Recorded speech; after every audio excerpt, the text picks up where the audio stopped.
How complex is the idea? Simple enough. No idea is simple when you need to plant it in somebody else's mind. God, we should walk away from this. Hold on. If I were to do this, if I even could do it, I'd need a guarantee. How do I know you can deliver? You don't. But I can.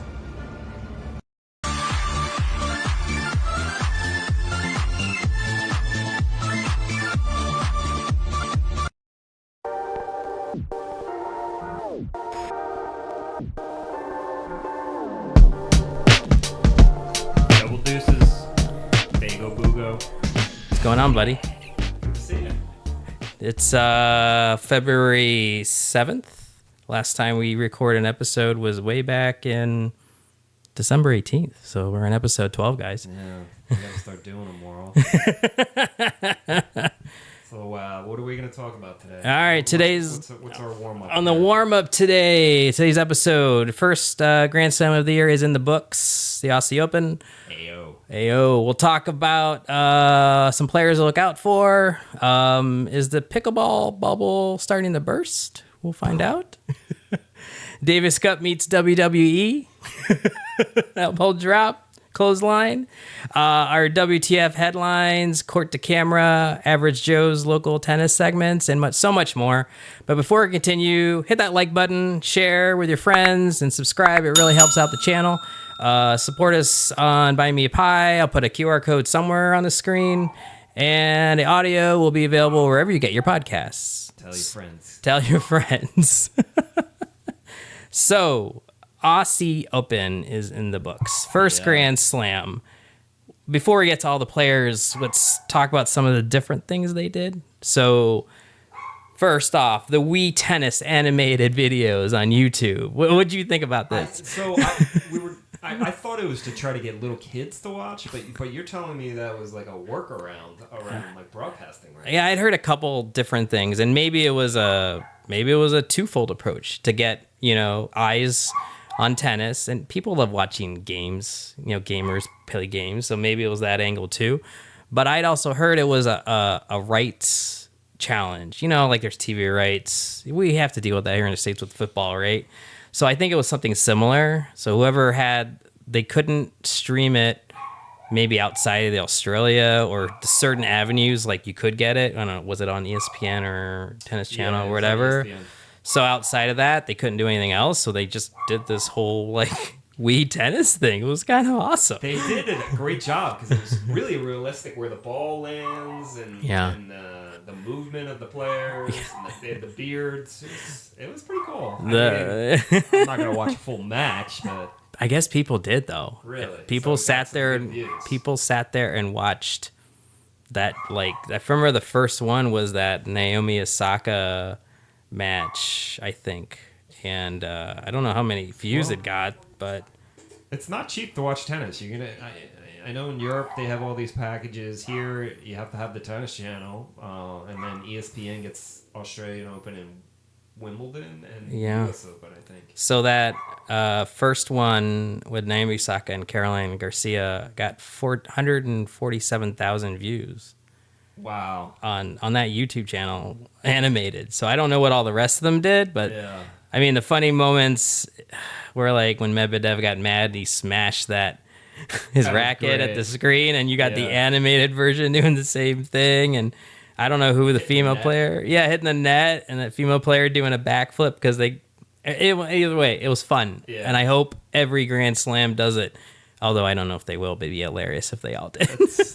I think they're known for being creative. The Australian Open, they kind of bring stuff. They're the first ones. Okay, that was pretty cool. Cool. So this one, like most tournaments, went to all electronic line calling. There's no lines people, but there were challenges. There was that one with the foot fault that just wouldn't stop saying foot fault. It's the fifth, and now there's something going off there. The foot fault. Yeah. I'll put the video up. There was a close call. I think it was a soccer match with an out at the baseline, but I guess it depends on how you look. To me, you kind of saw it maybe in, but I kind of saw it out, but It's hard to tell. But yeah, That's why it's cool when they do it on the TV and they pause it and then they zoom in. yeah. And then there was one. It was a doubles match where it was set to singles, and it called They had the singles, I guess, sensors up, and it was a double.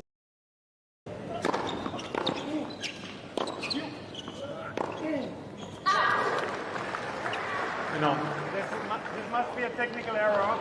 I will just check. It must be a technical error. That one is clearly inside. And it totally was. Called it out when it was totally in. So I thought that was hilarious. So there. I mean, obviously, you get some tech. First generation always has issues. Tech in general has issues. Yeah. The fucking camera went out as soon as right before I was gonna hit record here. So yeah, it's fun to see these things happen. But and then of course from a non-technical standpoint, the 1 point slam. Oh my god, this is like my dream. So they have pros. I think Rublev was one, and Han was the lady, and they have club players, hackers like us, go out and they play 1 point. So you can choose to serve or return. If you serve, you get 2 serves. The pro gets 1. Yep. And then if you win the point, you advance. And I believe it was 60 grand. It's Australia. I don't know what that is. Yeah, 60K. Yeah, Australian. 60K Australian wins it. So yeah, it was 32 players. Excuse me. 16 local club players, 8 men, 8 women, faced 16 pros. that is so So cool. that was fun. I mean, and they were definitely holding back the pros, trying to get the rallies going. yeah, it was fun. Well, you have to serve, right? You can't. What would you choose? If you're playing the pro, you probably serve. Yeah. This isn't like amateur tennis singles where you generally, I don't know, everyone's different. I generally receive first. Right. Okay. But if you got a pro, he's done. All he has to do is nail his normal serve. You're not going to get that back They easily. don't even nail a normal serve. They hit like a kicker, and like you're not used to a No. legit like pro serve. No. It No. was cool. There were some Yeah. long rallies, and so was that's fun. like that week before, right? Yeah, They it's do that a whole, lot of, like- charity, and they bring in the kids and stuff. right? Like what US Open calls it, like they do their own fan week thing, Yeah. right? So yeah, that's a cool. US Open, if you're listening, Yeah, come on. do that. That Come was on. so cool. That's like my dream to do that. Those guys, they would just remind me of me. It's like so they're trying to pump up the crowd. 1 point. That's awesome. I loved it. It was a fun event, Yeah, and Rublev. I would, yeah, Rublev. 1 point match. 1 point. I think Rublev lost it because didn't he double fault or something like that, or Yeah. he hit the net or something. Anyways, it's 1 point, but it's freaking awesome. Yeah. Some of the local broadcasters got some heat. Yeah. I saw Djokovic was upset. He didn't do an interview. I chose not to do that is because a few days ago a famous sports journalist here from Australia who works for a main broadcaster of Australian Open at Channel 9 decided to mock Serbian fans, and he made insulting and offensive comments towards me. So I was hoping he's going to apologize in public, which he hasn't done yet. Neither did Channel 9. So that's the only reason why I didn't do the interview. Yeah, there was I don't remember the announcer's name, but He's like a morning guy or something. he made some comments which, in retrospect, I feel like they were just in jest with, yeah, Novak, yeah. You can see the Novak Djokovic fans there in full voice. Yeah, the chants are quite extraordinary. Novak, he's overrated. Novak's a has-been. Novak, kick him out. Boy, I'm glad they can't hear me.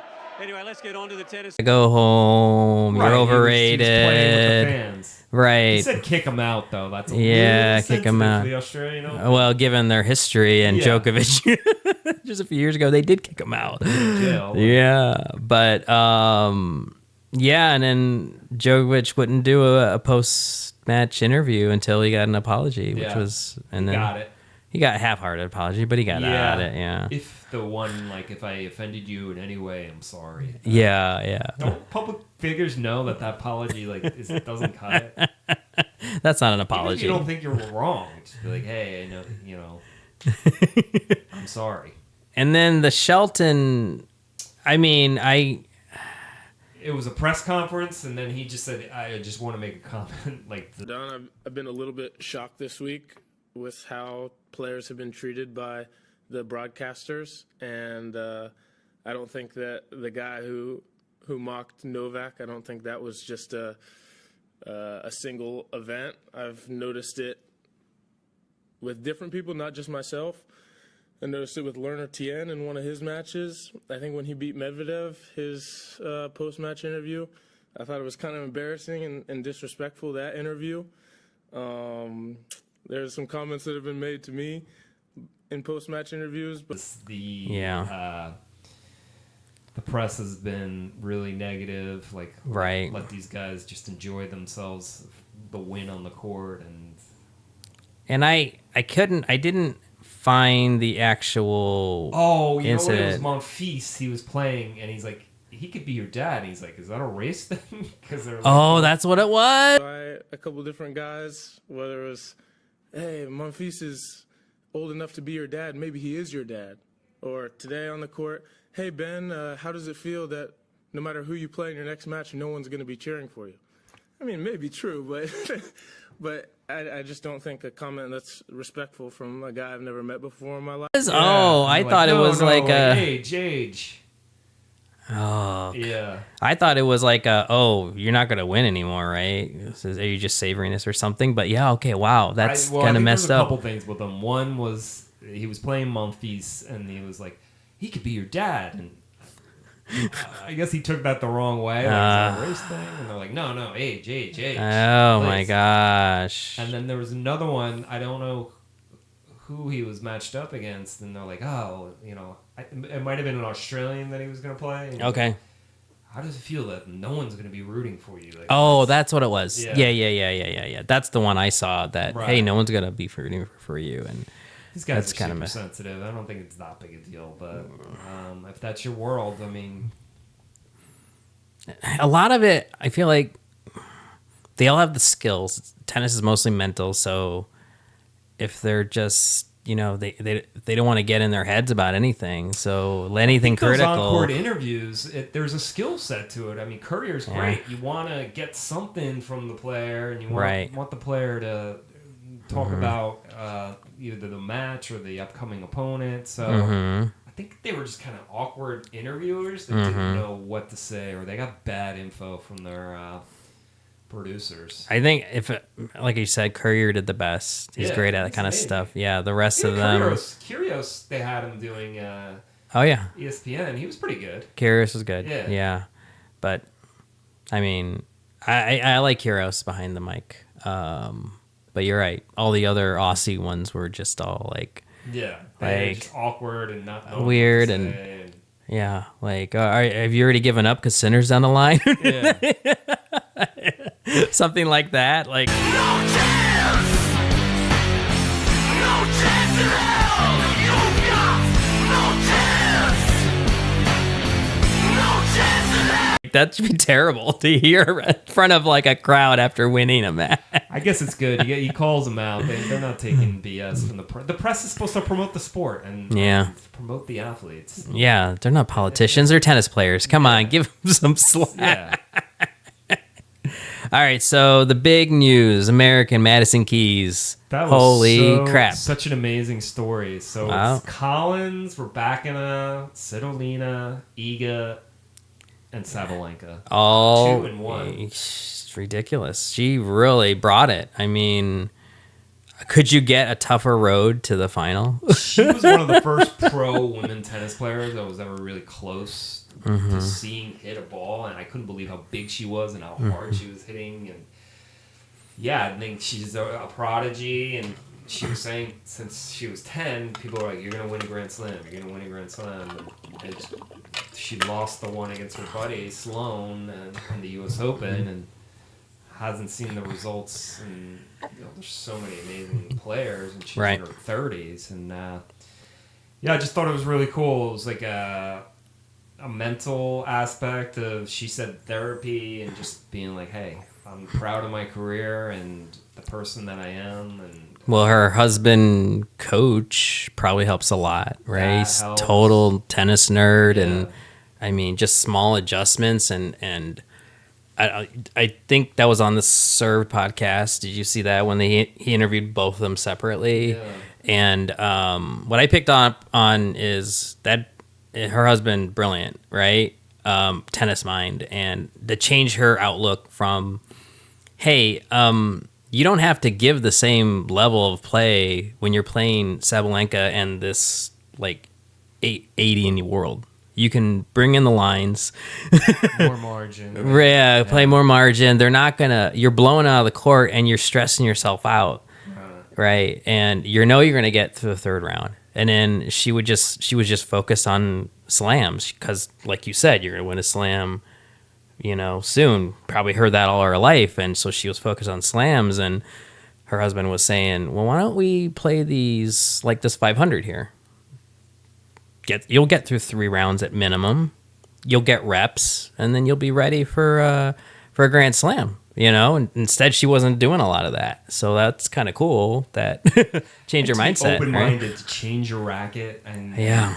I know that's usually later on in the career when they're looking for more pop, but to change your racket, to change your Game. the serve, right? It was a platform that she kind of went. Did she to a change that? modified- Okay. I think it's modified pinpoint or something like that. I think it's that, the racket, obviously all the mental. Yeah, she won Adelaide the week before, and then to Just have go a through that, all those top players, and it's awesome. As an American, it's pretty inspiring. It'll be interesting to see where she goes the rest of the year. I mean, Doesn't matter for right? the rest of her career. Yeah, I mean, it's great to see some Americans doing well and getting up there. Sabalenka, Golf, or Iga are going to win everyone. So now we have some contenders that kind of throw them off, which is good. It's good to have some a variety. And just like in sports now, it's a more baseball and basketball. Baseball and hockey. Like the team that gets hot, she got hot, and just kind of and then rode it out. I mean, kudos to Keys getting past that semi with Iga. I mean, I watched that match. It was pretty amazing. That was close, and for her to, I don't know what that camera's doing, but that's recording, so hopefully that's good. That whole weird exchange after going into a third set was that whole I'm gonna do the practice shadow swings. I mean, that's the stuff people complain about, or at least Collins complains about Iga, right? Yeah, where she and it's always the put up the racket because fans are moving. It's always something, but she just followed up with that ace after that. That was awesome. That's badass. That's freaking amazing. Yeah. I mean, the women's was more exciting than the men's. I think the only match, there's a couple matches that, we can talk about. I thought Djokovic Alcaraz match was awesome. That should have been that level. That was the match of the tournament on the men's side. Right. He still got it. He beat Alcaraz. He was kind of hurting, and then I don't know. Did you see he won the set, and then Alcaraz was kind of making fun of him? Dude, you were limping around. You hurt or not? Obviously not. And I thought what's cool, maybe it was Andy Murray's advice, or maybe it's just because of his age, he has to go for more stuff, where his game was always the high percentage, make the other guy make a mistake. Right. Now he's more aggressive, and I think he has to be against Alcaraz and Sinner. Well, what a person to have in your court, or, in your team to help you through that. I mean, how long did Murray, I feel like, extended his career after injury, and still kind of, you count him out, and all of a sudden he's winning again a little bit, so.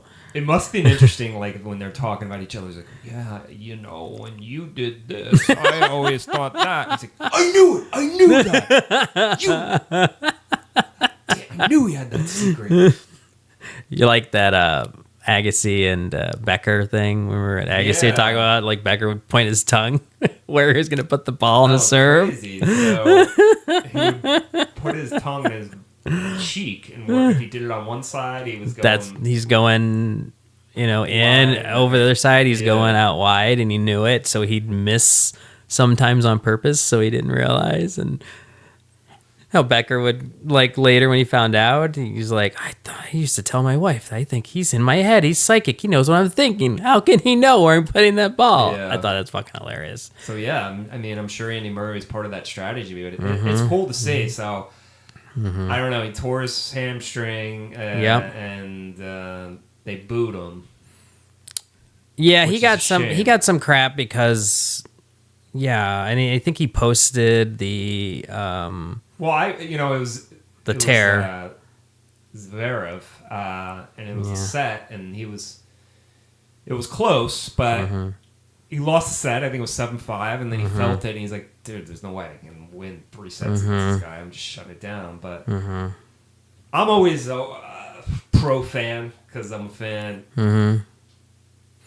I like booing. You're allowed to boo. Yeah, whatever. That's part of the game or whatever, but it is a little bit classless. And from the fans' point of view, they paid a lot of money and they didn't get the show. Yeah. An announcer, the press, the players, like, oh, these guys are, they don't respect the greatest ever. But I don't know. But it looks like he's out. Yeah. But I don't think that's his last match, though. But it does look like he's out for 2 months, or at least that's a rumor. Yeah, tear a hamstring. Yeah, so I think I saw...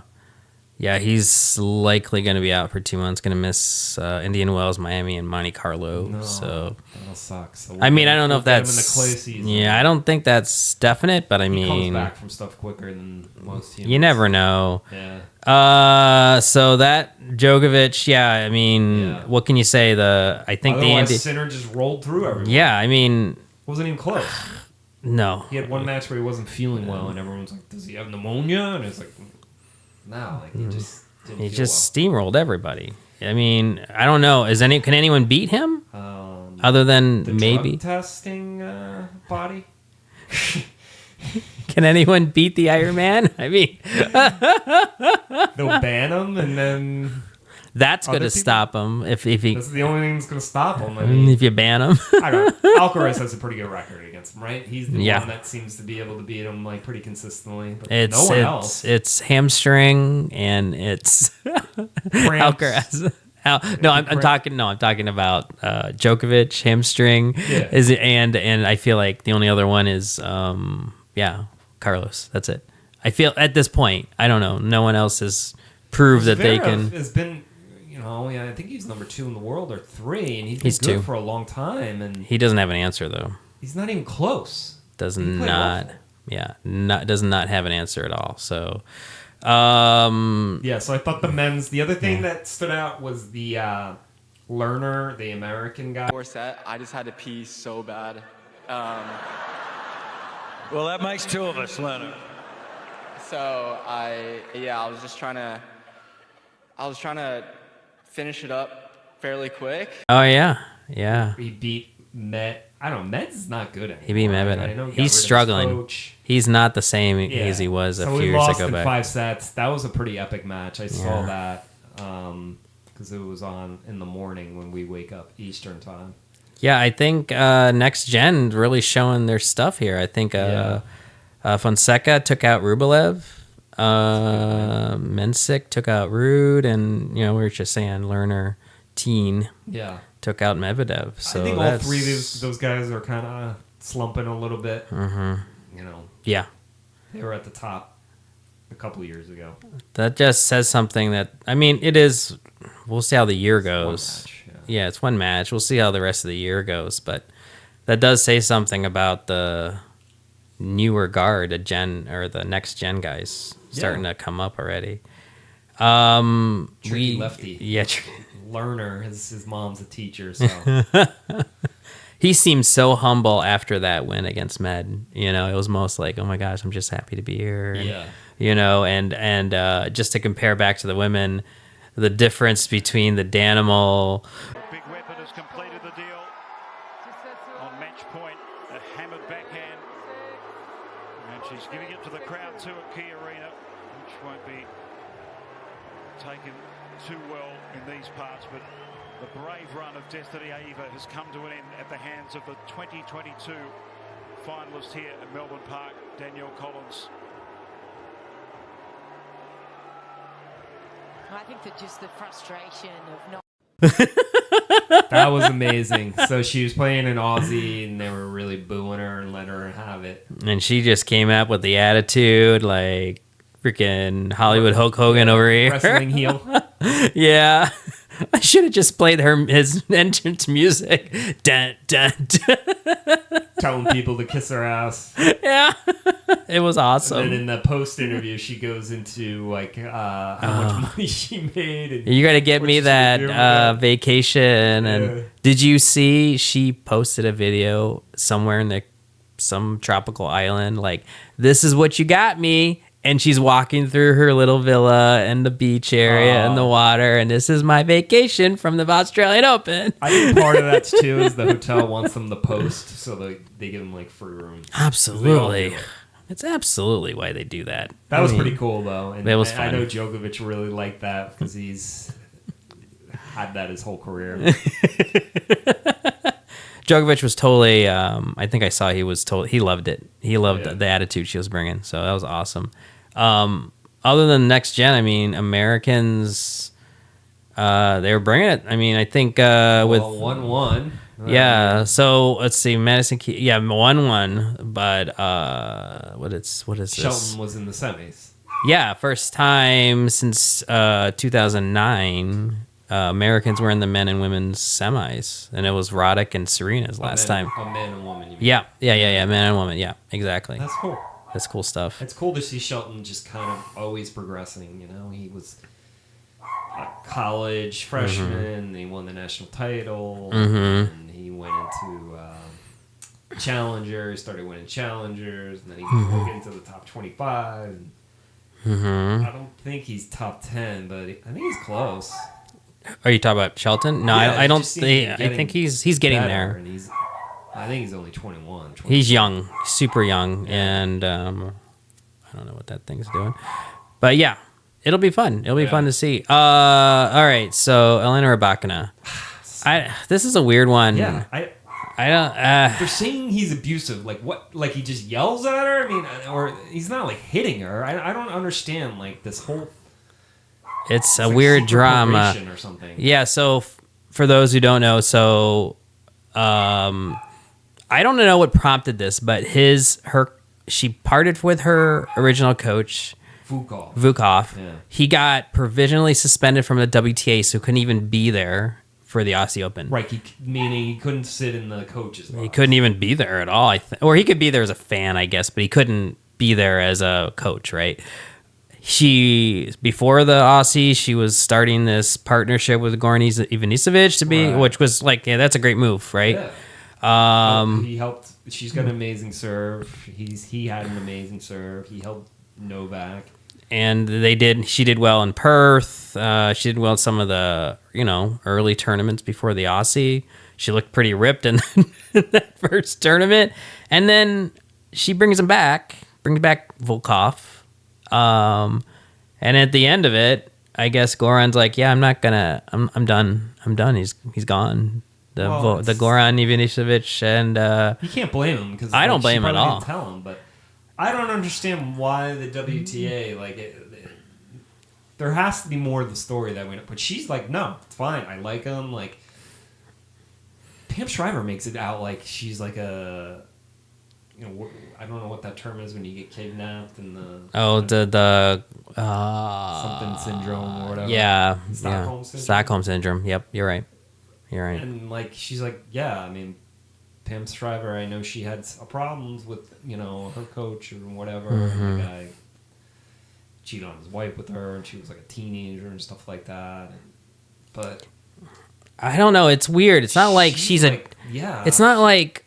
Rybakina is like a child or even under 18. She's an adult. So how much of this is just other people projecting and meddling, or is there actually something that we should be worried about? I don't know the answer to this question. I feel like you're right. Pam Shriver is making a lot of comment on this and highlighting it a lot, but the Russian culture too, like they're very tough and they're like demanding, coaching and parents. Yeah.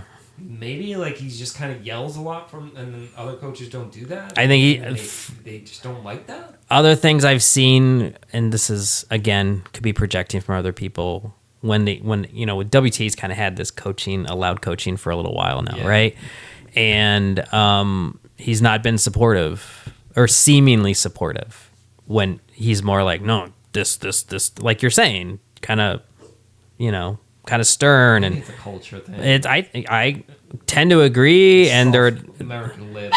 They're adults and they can do whatever they want. But I if she has a problem, she should say something. If there's a problem there, know, and I don't know enough about it to say something should happen or something shouldn't happen. But it is really odd. It's either a bad look. It's a bad look in both ways. WTA. Right. If he did something really bad, then let us know and whatever. Like the guy can't do it, or if they're just projecting stuff. Then like, come on. Yeah. All right. So on some other news, like from some of the players, lucky loser. So a lucky loser means you play in the qualies and you lose to the person that qualifies to play in the major tournament. But you stick around because someone can get injured or get sick, and they need a player to fill in. So Ava Liz, because they get to play, and they're a loser because they didn't win to get into the tournament.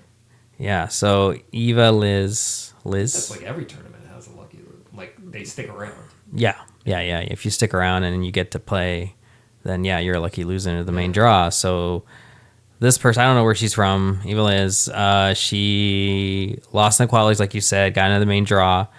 And then she thought, well, I'll just hang out, I'll book a flight. And then last second, she gets a call, plays, wins. Sneaks ready. Yeah, and then she has to do this 3 more times because she gets to the 4th round. And then there was that one Big where cash. she was interviewed and she didn't even know how much she was going to win. She was like, "Oh yeah, you're going to take home $420K." And she was like, "What?" It's life changing for a tennis player. Yeah, I mean they hire a coach. You can get a physio. Those players grind, and for a little all the travel and everything. And they make little money on the lower level. They don't make crap. So. So there's that. Special K Nishikori, is he had some interesting he wins here locally, so we gotta root for that guy. I gotta find him. He lives here because people don't recognize him here. When he goes to Japan, he can't have a normal life. He plays at IM here in okay. Sarasota and Bradenton near he shows up to Sarasota Open sometimes, and then amazing player. He's 32 though, and I think the wrist injuries, which is like a horrible injury for a tennis player. So he had some good wins over Shapo and Kashanov early in the year. Yeah. He won over Cam Norrie. I think he's back in the top 100 after not playing for a couple years he or was something playing like that. challengers too to try to get back into it. Yeah, so that's good for him. Yeah. A big guy, Pericard. I mean, we don't have to talk a lot about this guy, but 6'8", one-handed backhand. There's Goes a fan for the second serve as he takes a little bit off it, but it's like 120. But he's got a bit of a ground game, kind of like Opelka. Opelka, he's another guy that's back, big guy, but he beat Djokovic in Brisbane. Opelka's a legit 7-footer. Like I saw him win Del Rey. It's crazy to see him on the court. He's just a giant. Yeah. And the other guy looks like an NBA power forward. Like he's 6'8" or something. Like these guys. Yeah. Yeah, I think those two, they're big guys, and they're just nailing the ball and the serve, but from a tree. But they're hitting ground strokes too. Yeah. So it's fun to watch. He beat Djokovic, and he looked really good, moving well. He had a hip injury, and he said that the rehab made him made it worse, right? Something I like think that. Better, well, I mean, didn't it go bad? The wrist surgery went bad. Oh, the wrist surgery. Okay, so something went bad, and then it took longer for him to recover. Yeah, so he's back though. Yeah. Well, he's got Dennis Kudla, who recently retired, on his team, but Pelka does. That's his coach. That's what I saw. He's last got night two other. He's got Kudla was wearing the Philly hat. He added on, so he's got 2 other guys that he works with. I don't know. Maybe one's a trainer, one's a physio. I don't know, but he just added on to his team. So I know that dude. I like his game. I like his attitude. Yeah. He seems an interesting guy. He's in the art. He's opinionated. I like it. Speaking of which, we need played last night in Dallas. Did you see what happened? I saw this crazy. He so he was serving in a tiebreaker. He was playing Cam Norrie. And I think he won too. He beat Cam. Yeah, so it was a great match. I was watching the match last night, and right before he served, this guy was making noise, and he's like, "You done, buddy? Like, we'll go back inside." But he was dropping F-bombs, and the rule was if you curse twice or something, it's like, and the guy took a point off instead of like, you know, these guys are so sensitive, especially in the NBA now. It's like, kick that guy out, you know, and the umpire didn't do anything, so he flipped out. He called I need to see the tournament director. Yeah. Which is a waste of time. They bring out a guy with a walkie-talkie, and he goes, listens to the player, listens to the umpire, and then lets it stand. Does nothing. I wonder if some of that is just the rules are the rules, and there's only so much you can do. But I don't know. It's kind of bullshit though, because he got a point penalty for that. Does it all the time. Like, yeah, it's annoying. He got a point penalty for that. Anyway, he wound up acing the next serve, and then just cruising through and winning the match. Nice. Yeah, he looks really good. He's a really fun player. More than just a serve bot. I think Opelka, if he can stay healthy, will have some interesting results this year. If he can keep going. Really hard to beat. I mean, it's hard to break that serve. Yeah. So Dallas Open is now a 500 level tournament. It previously was a 250. It's a new venue where the Dallas Cowboys practice facility. Yeah, it looks cool. It looks cool. It looks like a small. They have a main court and a grandstand, and they bring out the Dallas cheerleaders, and that probably helped get some butts in seats. They got all the top Americans to play it, so yeah. I know Dallas has a lot of money too, so that's a cool tournament. It looks fun. Well, they're 500. You got some more money than a 250. Right. So I think with that comes improvements to the tournament all around. So that's and cool. It's a good time of year because it's like a couple weeks after everyone played in Australia. They're back home. It's a good downtime right before the Sunshine Swing, which you know. So that'll be fun. We're about a month away from that. Right? Yeah, we're getting there. This is early March. Yeah, we're getting there. So that Dallas Open, that's cool. Yep. So Davis Cup got a little bit of attention.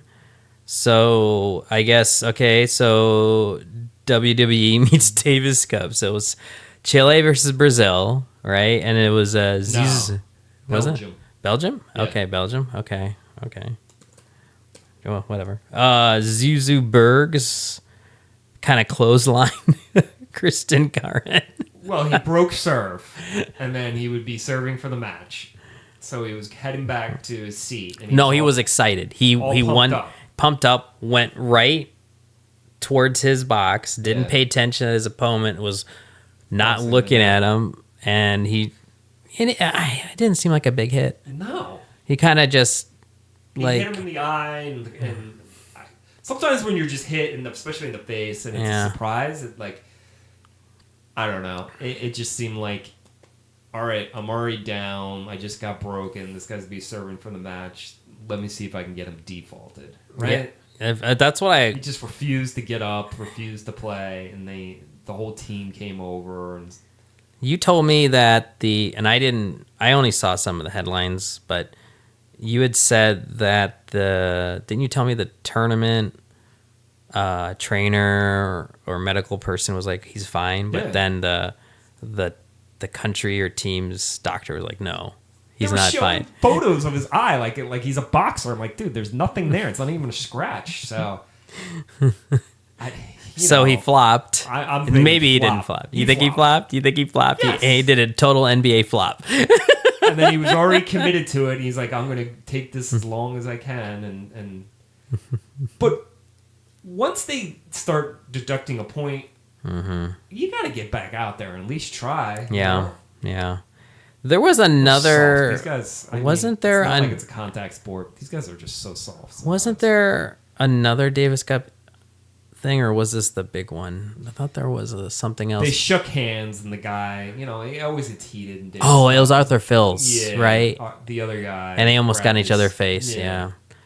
Okay, so, like, the thing, people, well, are they going back, and I didn't look at this, are they going back to where it's in each country, like, home, or is it? We talked about this before. I never know when it's happening, and it seems like they're always qualifying, and well, that's what they do. That's all they do. Where it just goes to one city, and everyone just has. Is that what it is? Okay, I don't know anymore. Yeah. It's like it used to. I almost liked it before when it was. You play in your home country, you play away at another country, and it's tough. These guys don't get paid. They don't get any points for it. Right. I mean, obviously, it's cool. Represent your country. There's a lot of history, but I don't know.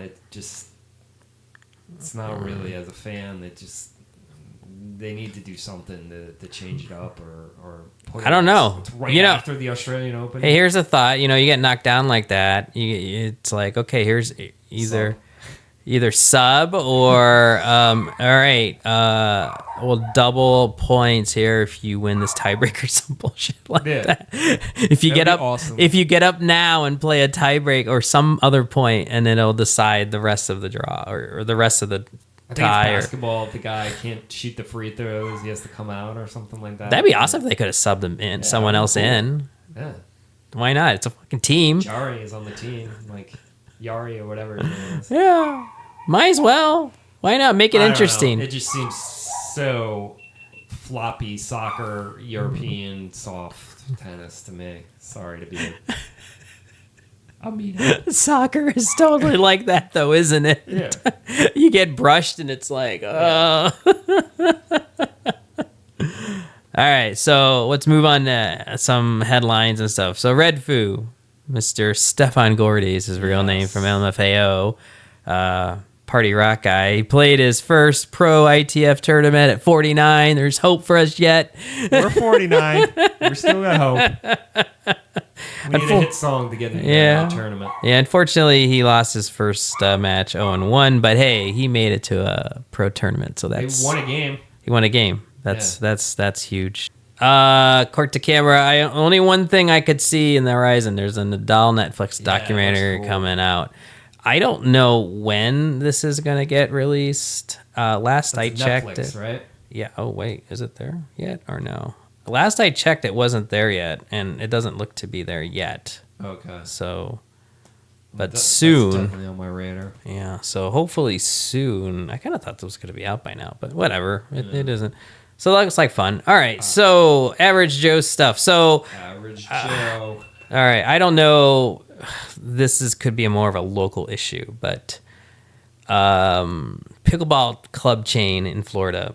Yeah, they had this like big announcement, and they were going to open multiple ones, and it's so exploding. We got a pro league, and they're putting it on TV. And now, this one organization, I don't know the name of the company. The Pickleball Club. It's a private club. Yeah, so they had several locations. Bonita Springs, Fort Myers, Pinellas Park, Orlando, and Venice, and I think there was one... Lakewood Ranch. Right? Lakewood Ranch, 33,000 square foot, 12-court location, and they just... I think the company just went belly up. What? Pickleball is still freaking popular, obviously, I think, and it's really a low barrier to entry. Obviously, we bag on it as tennis players all the time, but... I'm kind of surprised by this. That is there cracks? Maybe because they're not used to paying. You know what I mean? Because you can do free for court time. Yeah. They're just like they don't care that much. It's just more of a fun thing. Oh, I see. Yeah. And then maybe because the parks are making so many more. Could be public courts. Yeah, it could be that. It's just, barrier entry, and all of a sudden you're making me pay. If you're going to do that, you got to make it fun. Like, put a bar there or food or something in that facility. Well, this is what I don't understand. There was another pickleball place, indoor, opened up somewhere by the airport someone was telling me about, and I don't know, Pickler Club, I'll have to look it up. And I'm like, how is this a thing that you had this thing close and then now you have other things opening. It's such a weird deal, but the other thing, I was talking to like a guy we know that we play with, James, and he went to a place in Lakewood Ranch where they play padel. Yeah, padel is kind of off the wall and stuff like that. Yep, have you seen it's called the Pad, I think. Is that what you're talking about? Or I don't know. He said it was really cool, but I don't know. It's not cheap. I mean, I'm down. Yeah, he said it was expensive. The Pad. There's a place called the Pad. I don't know if it's the same place. $40 a head or something. And that's only for like 45 minutes to an hour. It's not even like, I don't know. Maybe it goes by quick. I hear if it's like pickleball, I hear pickleball can go quick. More skilled than pickleball. Well, what I'm getting at is, pickleball you can play a lot in a short amount of time, right? You can get like a match. The court's really small. You can the way they score, you can get a match done pretty quickly. Where unlike tennis, takes a little while. So I wonder if padel is like that. I have no idea how you score in padel. So I don't know, but I know it's huge in Europe. And, yeah. Yeah, we'll see if it. I don't know. I mean, I like seeing all these other, sports around that are paddle sports, and it's cool. I mean, obviously we are just not on our tennis courts. It's just not. Make your own. Yeah. Next, you're gonna say they have their own schools. Anti-dentite. Oh, God. You're a rabid anti-dentite. All right. We've talked about the Sarasota Open off and on. That's our local tournament. It's a challenger tournament. We've had some big names come through. Kyrgios won it. Tiafoe. Yeah. Nishikori won it. Yeah. Who won it last year? Was it Did Shelton win it one year? I think maybe. Was it Kashanov or who won it? Not Kashanov. Who was the other? Kokonakis won it last year. Yeah. So this has gone. Location has been okay. Again, so they play it at our. They're public courts. They're clay, and they've upgraded it for this tournament. Well, the lights and everything. The last 2 years, it's been at Payne Park, which is a public facility run by technically the city or county or one of them, right? It's been there, and they poured a bunch of money into it. I don't exactly know how that works, if it's the USTA pouring money, if it's the tournament itself pouring money. Irregardless, last couple years, they really spruced up Payne, fixed the lights, and it's really nice. And we play there sometimes. I play there for singles. Right. Then we've talked about this in previous pods. It's going to be at the Sarasota Sports Club, which I'm also a member. Used to be a member. They're kind of crap courts, but a lot of people play there. It's an old club that has not been updated now. What's the tea? What's the tea? So spill the tea. Spill the tea. So around Christmas, and we talked about this last pod. The website scrubbed where it's going to be and then they're trying to sell tickets early, right? They're like, hey, get in now and buy tickets for a discounted rate. I'm like, and the location's to be determined and because of the hurricane. I'm like, okay, now where the fuck are they going to put this tournament now? And then I hear lately, it's going to be back here at Sarasota Open. I'm like, okay, what's the deal? Well, here's the deal. They're redoing 4 courts now. You're seeing it done. They've closed off one, court 1, court 14, 7, and 2, and then they have to do 3 just because of the way the sloping is. And they're redoing the fencing. They're redoing the courts completely. Like they're unavailable. I played my first USTA match there a few weeks ago, and some of the guys were like, "Yeah, they signed a 10-year deal." 10 years? They signed 10-year to make incremental updates each year. And this is how it's in like a neighborhood, so you have to go through a guard to just get through it, and it's a very narrow entranceway. So I don't know how they're gonna have thousands of people going through. Apparently, the problem with parking and space is a plus for SSC right now because there is a lot of parking. There's a lot of space. There's space around the courts too. You could probably expand out. So that's because I think the other locations in consideration, if you went back to Payne, the parking's a pain in the ass. Laurel Oak, really nice facility, but I guess there's no room to go anywhere out there. And so I think maybe they just thought, hey, there's potential here and we can. But I thought it was a done deal when I thought it was done deal was not going to happen when I saw the USTA guy measuring everything, measuring the lights and the distance, and he was like, "We're not gonna. None of this passes." But apparently, it's gonna make the club better then. Yeah, so in like in a year or two, it's good. 2-3 years, it's gonna be my membership. It's gonna be amazing. My membership's still on hold. So that'll be good. I mean, Bath and Racket's supposed to open here at some point. I mean, I don't think they even started, have they? The new Bath and Racket? No. So maybe in a few years they'll have some competition. Yeah. So that's the thing in the Sarasota Open. Apparently it's going to be at SSC. Apparently they're going to have, because all they need are 4 courts. Okay. So we'll see. We'll see. Yeah. If they're redoing it, they're yeah. I played there a couple weeks ago. They're not paying for it. I mean, they're not asking the members for not yet. More money. Once they get the court, the court's nice and the facility nice, then they'll probably raise their rates. I think it's like $50,000 to do a court. Like I have no idea. I've heard so many numbers. Like someone was telling me to do the fencing right, it could be $500,000. I'm like, what? I don't know. Maybe. Like a lot. I don't know, but they're redoing it for sure. Cool. They've been out there and courts. I don't know. They're probably up by the 4 of them are probably up now. I don't know. All right. Any event. So as far as our personal game, I started playing singles ladder again. I went the 4-0 to 5-0. I played 4 matches. Luckily, I'm on a point system, so I'm 4th. Okay. Otherwise, I have not won. The point system is by how many games you win. Okay. Yeah. So first, I've played 4. So first one, I kind of lost 8-4. Second one, I got blown out 8-1. I mean, we had a lot of close points, but he beat me 8-1. And then the last 2, I've lost like 8-6 and 8-7. Which how many matches do you get? Total, yeah. I think 11. Oh wow, that's cool. So there's 10 players in it, so I guess I play someone a second time. So that'll be fun. I mean, and other than that second match, I'm not getting blown out, so I feel better. And I feel like when you're playing the better players, it makes you better too. Yeah, and then I feel like your game has jumped from, especially like a year and a half ago. Oh, cool. Yeah, and I got asked to start playing on a USTA team, so I'll be doing that on Saturdays. So. What team are you on? I think it's a 3-5 40 and over. Okay. Men's. So, well, they've only put me on doubles. I've only played 2, so 2-0. 2-0, baby.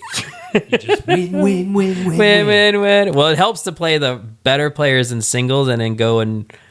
I'm not saying they're not good, but then you have those reps and then you go play doubles and it's like okay. I feel good about this because I've ran my sandbagger. Yeah. Say they're 3-5s and they're 4-5s. So how about you? You started UTR? Yes, I'm playing a lot more now and getting into it. I joined a flex league for UTR and there's 4 matches and then you can challenge others. So I had my first one last week. I won. Cool. And I'm playing tomorrow. I'm playing Wednesday. Nice. And I'm trying like one day a week to practice, whether it's by myself hitting bucket of balls serves minimum on Tuesday or Wednesday. Cool. Okay. I did the ball machine. I have a slinger bag. Brought the slinger out. Yeah, it's okay. I mean, just kind of groove some backhands and forehands and take some serves. Mm-hmm. And then, I'm trying to play at least a match a week, but I'm trying to play 2 to 3 times a week. Whereas the past year, I've been down to like 1 or 2. And you kind of need the reps, though, right? I think I need the reps, and I want to meet new people and play new people because I was in this, and I'm in it again. The Ultimate Tennis, which is another flex league. You get more matches with that. They usually give you 5 to 6. But I keep on playing the same guys, great guys, but there's 1 or 2 that usually they're at my level or better, and then the other ones I kind of roll over, So we'll see how that goes. Hopefully we'll get some new blood, because I like playing new players, and I like meeting new people. That's how we met through the league. So it's kind of like how I meet people. And then I I have that SwingVision app, which is not cheap. So SwingVision is an app on your phone. You use it as a camera. The benefit that I like best is it edits all the time in between the points. It has some cool features where it shows where the ball lands, the mile per hour, each shot. That is really the type neat. of spin. So one of the features is like you can review line calls. So I'm not an Apple Watch guy, but I bought an older, I don't know, I think it's 5. I don't know what version's out now. Mine's a little bit older. So it hooks up to the app, and then you can kind of zoom in so you know it's set up right, and you can do the line calls. I don't know.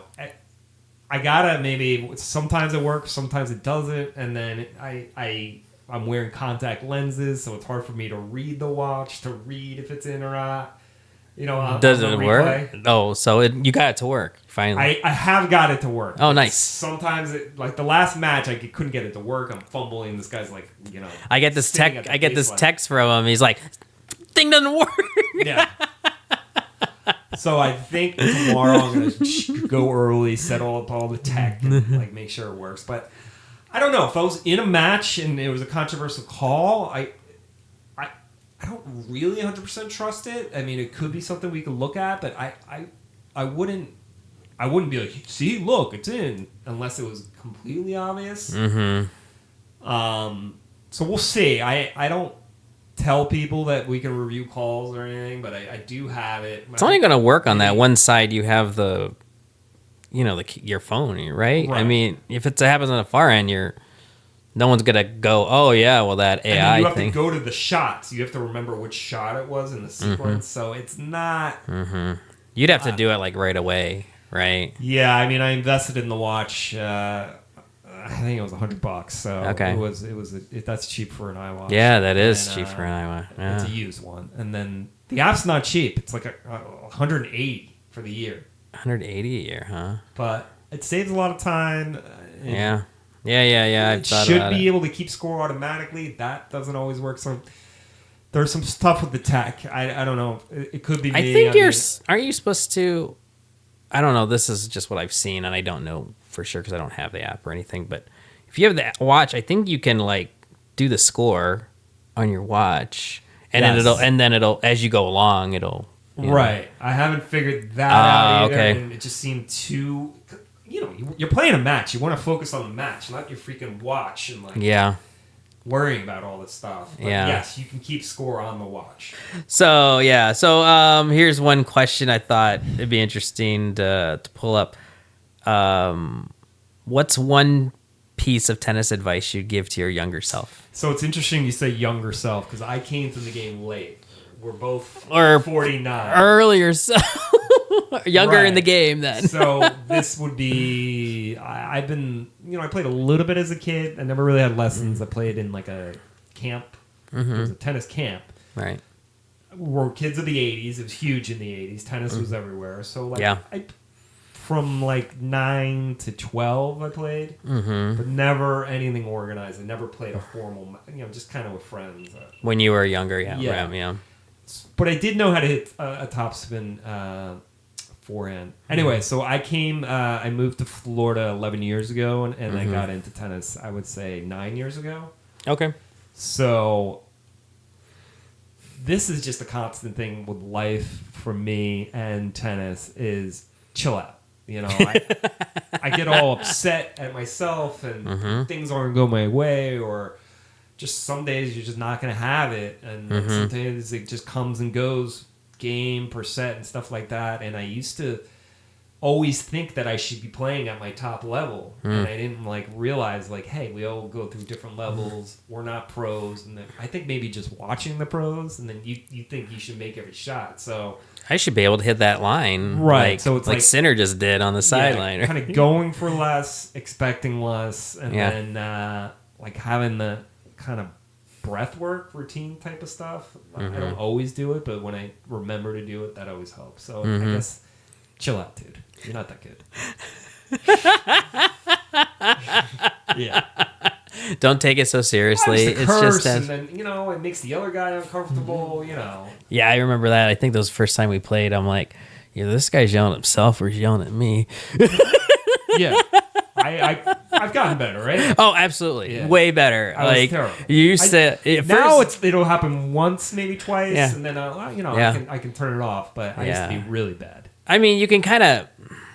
I mean, you can tell with people whether they're mad at you or mad at themselves. It takes a little while, but then I realized you're mad at yourself.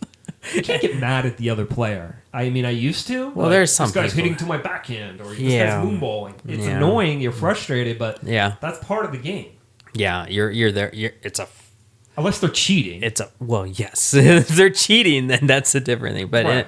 tennis inherently can be a very frustrating game. But you can't get mad at someone's strategy. No. Like people get mad if you're drop shotting them, or you know what I mean. Like, Oh well, I don't know.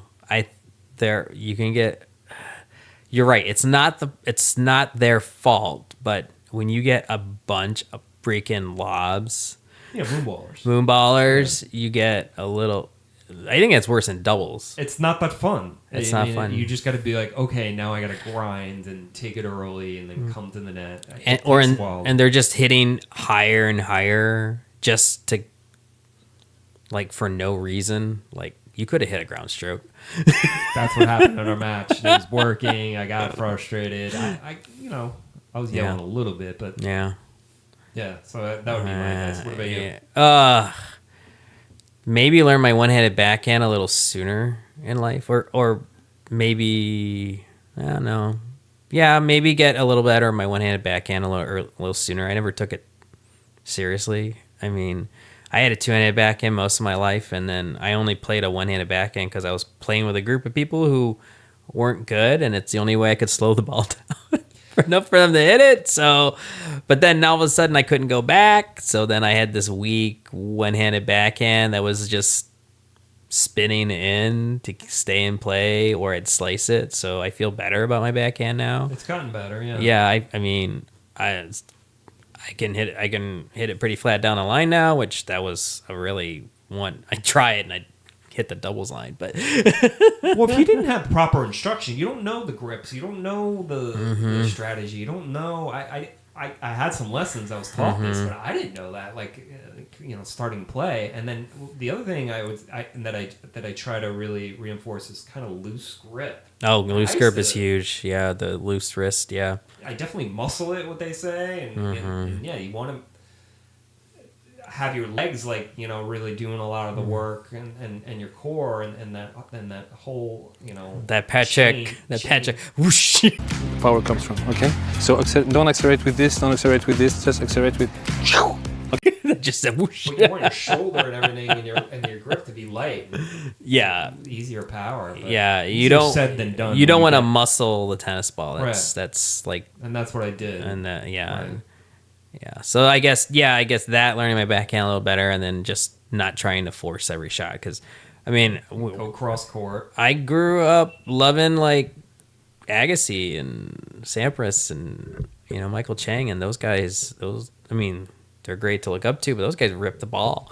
It's fun to rip it, and it's fun to go for everything and hit as hard as you can, but you're not gonna win that way. No, you gotta hit, especially the rally balls. Yeah, yeah, you need well, that's something too.